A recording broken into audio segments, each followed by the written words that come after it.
Hey guys, how are you today? Thank you for tuning in to On and Off the Road again.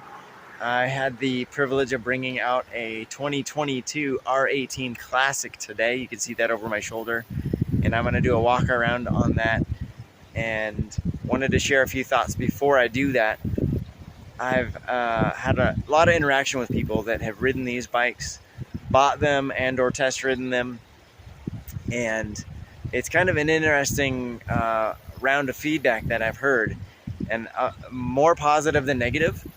More recently, I had a couple guys tell me that they had the most vibration they've ever felt in a motorcycle on the handles or at the grips. And in my riding today, rode it on the interstate, rode it on rural country roads around town. The only time I felt any vibration out of normal vibration you get from a motorcycle on the handlebars or through the grips was at higher RPMs. Now, we'll walk around it and you can see it. This is not a high RPM engine. It's not made for that. It's a high torque, kind of a low to mid RPM comfort range for this engine because it's the Boxer engine, if you're familiar with BMW. This is their biggest version. So it seems, in my experience riding today, that if you're getting that kind of vibration in the handlebars, then you're out of the comfort zone of the engine. Not that it won't do it, because you certainly get the pull and the power in the higher RPM range of this engine. Because I think on the red line, is only like 5,500 RPM or something close to that, and it's happy between like 2,000 and 4,000 RPM. So if you're outside of that range, you do get more vibration. That's just kind of the nature of this, the way BMW built this bike to be a little bit more mechanical, a little bit more classic. And so it doesn't have necessarily as much engine balancing as even their 1250s do, because the 1250s are smooth. I've ridden those as well in their GS or in their like a 1250 RT, something like that. Even the 1200 previous generation, they were smooth, but they're counterbalanced. These are not, and BMW did it on purpose. But I've had a lot of people that have ridden these bikes and they love them. I talked to a gentleman that rode one from northern Canada down here to South Dakota, and he put 10,000 miles on his bike, and he just couldn't say enough of good things about it. So there's the whole spread of how you ride and how long you ride. Now, the little bit of riding today, I felt like the seat was a little firm. I'm not a big guy. I'm a pretty thin guy, so maybe it's just because of my build, the seat's not the best for me. Felt firm to me, but a seat is a fairly easy thing to change, and there's different options. You can upgrade the seat, you can change the seat out, so you have choices. But without further ado, I'm going to get into the walk around, and you can just see for yourself this BMW R18 Classic. Close and personal. This is BMW's first kind of a classic, or heritage as BMW calls it, motorcycle in that market of the Harley Davidson or the Indian Chief, or like even a Triumph. They kind of have that classic look. I think BMW did a really nice job on them. You can see this particular one is the Classic, which is the soft bags.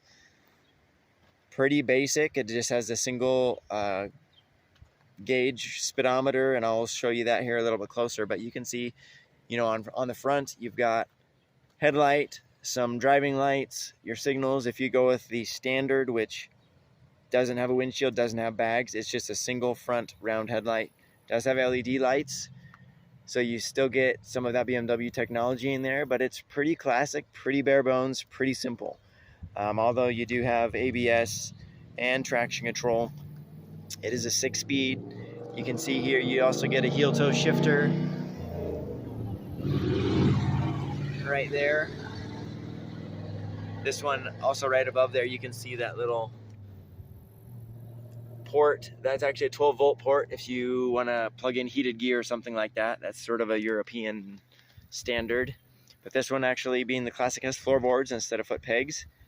And you have foot pegs for the rear passenger there. Really nice, true dual exhaust. I'll walk back and you can see there's no cross pipe.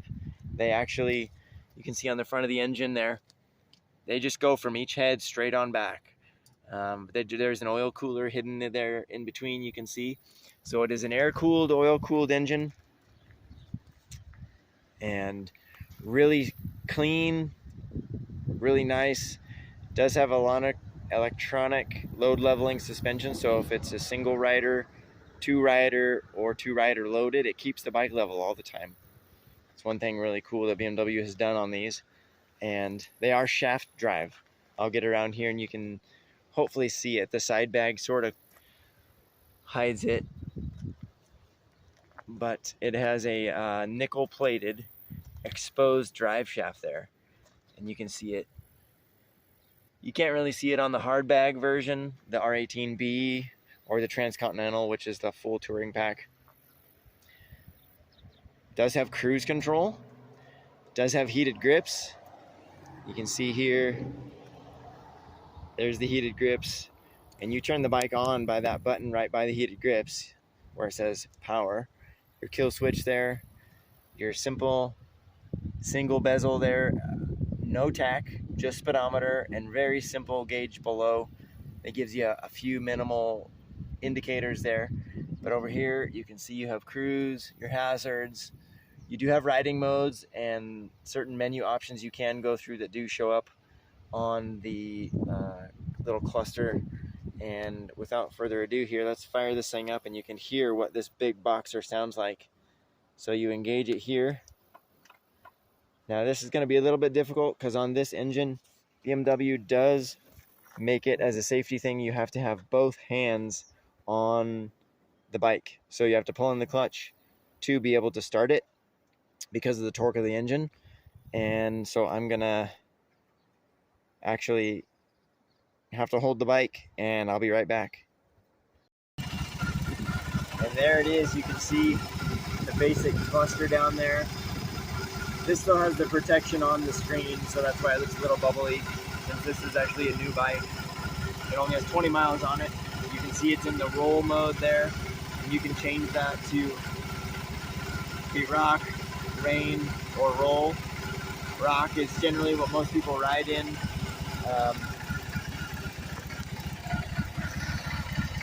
But you can kind of hear that rumble of the exhaust. Kind of a cool sound. Unique sound of the Boxer.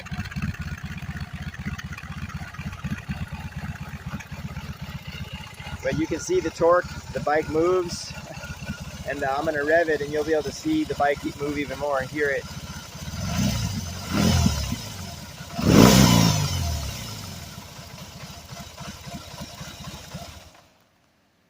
So that is the 2022 BMW R18 Classic. This one is in red, and pretty nice, really nice riding bike. Smooth for the most part when you stay in the rev range that the engine likes. When you go above it, you do get a little vibration, but overall the riding dynamics are nice. The center of gravity with that Boxer engine design is lower than a V, and it handles beautifully. It does have a steering stabilizer too, I forgot to mention. That comes on the bike. Any bike of BMWs that has cruise control has that, and you can also see there's a stem lock with the key there also, which on this bike it is a fob, and it's looks like this, and then you can pop it out kind of like a car, so you can set the lock on the stem if you want. This one does also have spoked wheels, which you can get it with spoked or with an alloy wheel. So the disadvantage with the spoked is a tube wheel, or tube tire, excuse me. But they do have that cool look to them. So welcome any of your feedback.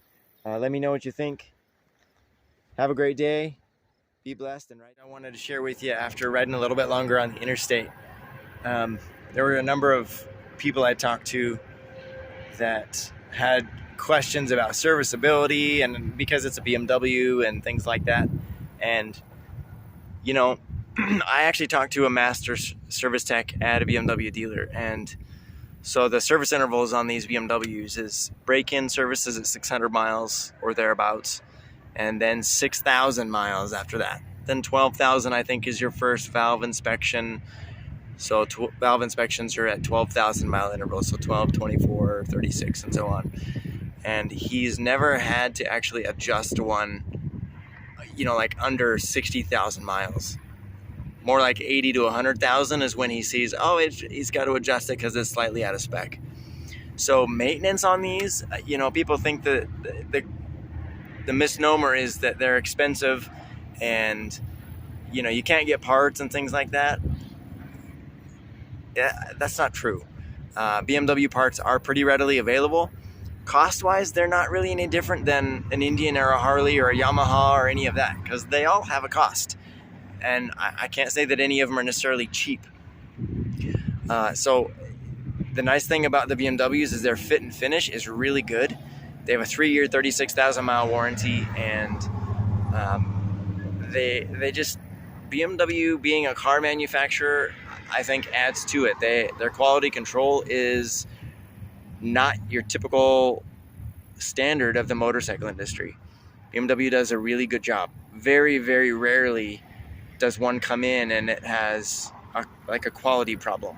There's other manufacturers, I can't say that that's true. So the other thing I wanted to mention too was, in riding it on the interstate, I found that if you're someone that likes to ride in the upper RPM range just because you like to go fast or that's just how you ride, this motorcycle may not be the best option for you, because this engine is really more comfortable when you're like 4,000 or under. Not saying it won't do it, because it will, and it'll pull up past 100 miles an hour. But you're going to start to feel some vibrations up in the steering or up in the handle grips because of those upper RPM ranges. And it's not that the engine can't do it, because I never hit redline or anything, but you do get a little bit more vibration in the steering or in the grips, and just because of the nature of how this engine is designed. But you can cruise 80 comfortably with the cruise on, down the interstate, down the highway, and the vibration in the hand grips is no different than probably about 70 or 80% of the other bikes that I've ridden. So, there's been that question of, well, there's a lot of vibration, and because of the boxer engine, you do feel the torque. There is that getting used to that torque difference, because when you rev it, if you're doing something between gears, or if you rev it when you're stopped, you got the clutch in, you do feel the torque. The bike moves. So there is getting used to that. But I tell you, if you're in fourth gear, just loping along at 1,500 or 2,000 RPM, and you roll on that throttle, it just pulls you, and you just roll. So it's a really nice, smooth power delivery. It doesn't jolt you to death, but you definitely don't stay still either. So just a few things I wanted to add there on the back end. And again, thank you for watching. Have a great day.